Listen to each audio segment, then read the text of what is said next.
বয়স্ক এক পরিচালকের সঙ্গে লিভিনের রহস্যময় পরিণতি হয়েছিল বলিউডের এক সুন্দরী অভিনেত্রীর।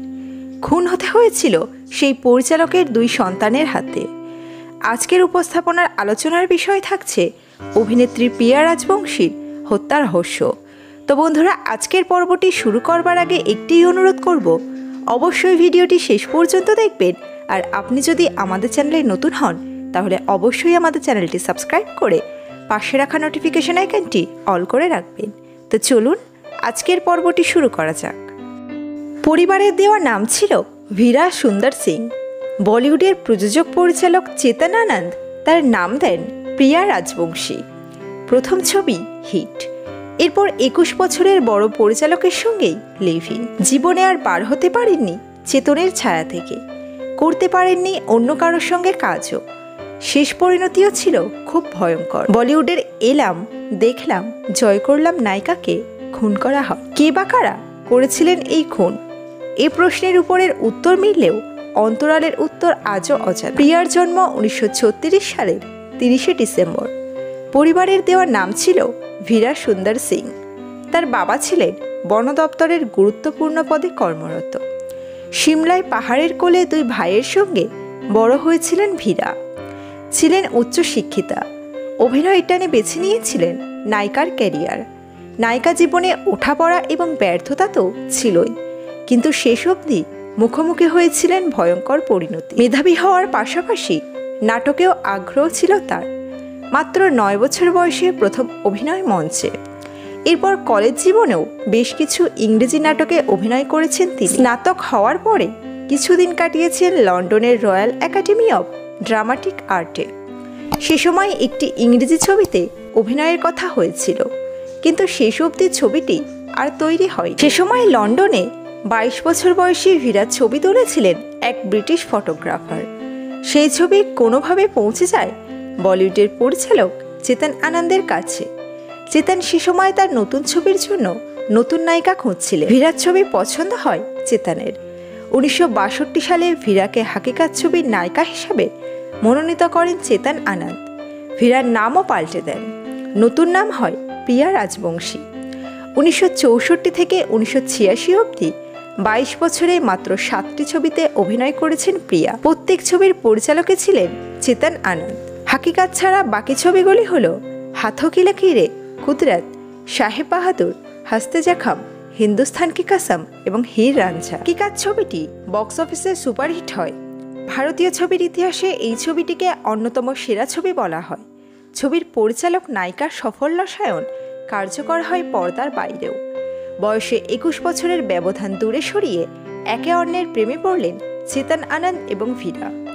চেহারা এবং উচ্চারণে পাশ্চাত্য প্রভাব থাকায় বলিউডের জনপ্রিয় নায়িকা হয়ে উঠতে পারেননি তিনি।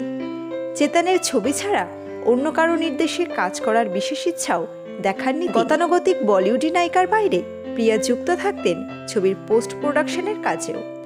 চেতন প্রিয়া দীর্ঘদিন ধরে লিভ-ইন সম্পর্কে ছিলেন।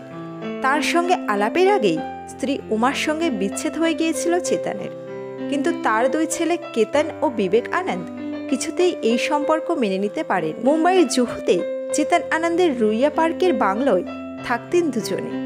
তবে প্রিয়ার নিজস্ব সম্পত্তিও কিছু কম ছিল না মুম্বাইয়ে। অভিজাত এলাকায় একটি বাড়ি ও বাংলোর পাশাপাশি চণ্ডীগড়ে ছিল বাবার বাড়ি। তার 2 ভাই কমলজিৎ লন্ডনে এবং পদমজিৎ থাকতেন আমেরিকায়। 1957 সালের 6 জুলাই 82 বছর বয়সে মারা যান চেতন আনন্দ। তার মৃত্যুর পরে দেখা যায় তিনি 2 ছেলের সঙ্গে প্রিয়াকেও সম্পত্তির সমান ভাগ দিয়ে গিয়েছেন। এখানেই তীব্র হয় বিবাদ। জুহুর বাংলো বিক্রি করে দিতে চেয়েছিলেন প্রিয়া, কিন্তু বাধা দেন বাকি 2 অংশীদার, চেতনের 2 ছেলে। সে সময় বাংলোর বাজার দর ছিল প্রায় 1 কোটি টাকা। 2000 সালের 27শে মার্চ ওই বাংলোয় নিথর অবস্থায় পাওয়া যায় প্রিয়াকে। তার 2 ভাই এবং টেলিভিশন অভিনেতা সুরেশ আরুমগম অভিযোগ করেন তাকে খুন করা হয়েছে। তদন্ত শুরু করে পুলিশে গ্রেপ্তার করে কেতন ও বিবেক আনন্দকে। খুনের ষড়যন্ত্রে জড়িত থাকার অভিযোগে গ্রেপ্তার করা হয় ওই বাংলোর এক পরিচারক ও এক পরিচারিকাকে। এই মামলায় 2 আনন্দ ভাইয়ের দাবি ছিল বাথরুমে পড়ে গিয়ে মৃত্যু হয়েছে প্রিয়ার। মামলার টানাপোড়েনে খুনের সাক্ষ্য হিসেবে পেশ করা হয় চেতন আনন্দের ভাই বিজয়কে লেখা প্রিয়ার একটি চিঠিও। মৃত্যুর কয়েকদিন আগে সেই চিঠিতে প্রিয়া লিখেছিলেন তিনি আতঙ্কে দিন কাটাচ্ছেন। এই মামলায় কেতন ও বিবেক দোষী সাব্যস্ত হন। বাড়ির যে দুইজন পরিচারক ও পরিচারিকাকে দিয়ে দুই ভাই প্রিয়াকে খুন করিয়েছিলেন তারা আদালতে স্বীকার করেছিলেন যে কিভাবে তারা এই অভিনেত্রীকে খুন করেছিলেন। চেতন আনন্দের সময় থেকেই ওই ঘরে কাজ করত দুজন, একজন ছিল মালা চৌধুরী আর একজন ছিলেন অশোকান স্বামী। চেতন আনন্দ মারা যাবার পর এই দুইজন কাজের লোকের খরচা দিত চেতন আনন্দের দুই ছেলেই। তো সেই হিসাবে এই কাজের লোক দুইজন চেতন আনন্দের দুই ছেলেরই খুব বেশি কাছের ছিল। এদিকে চেতন আনন্দের মৃত্যুর পর প্রিয়া রাজবংশীর দেখা দেয় অর্থাভাব। এদিকে ছেলেরা চাইছিল যে কোনো প্রকারে প্রিয়া রাজবংশীকে বাংলো থেকে বার করে দিতে, কিন্তু প্রিয়া রাজবংশী জীবিত থাকাকালীন সেটা সম্ভব ছিল না। তখন তারা একটা ষড়যন্ত্র করল যে কিভাবে প্রিয়া রাজবংশীকে খুন করা যায়।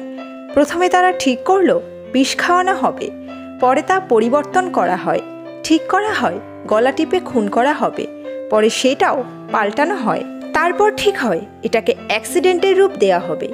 27 মার্চ 2000 সালে যখন পুরো দুনিয়া জানতে পারে প্রিয়া রাজবংশী আর বেঁচে নেই, 26শে মার্চ মালা চৌধুরী চায়ের সাথে বেহুশ করার ওষুধ মিশিয়ে দিয়েছিল। এরপর অশোকান স্বামী তাকে গলা টিপে ধরে, তারা ভাবে সে মারা গেছে।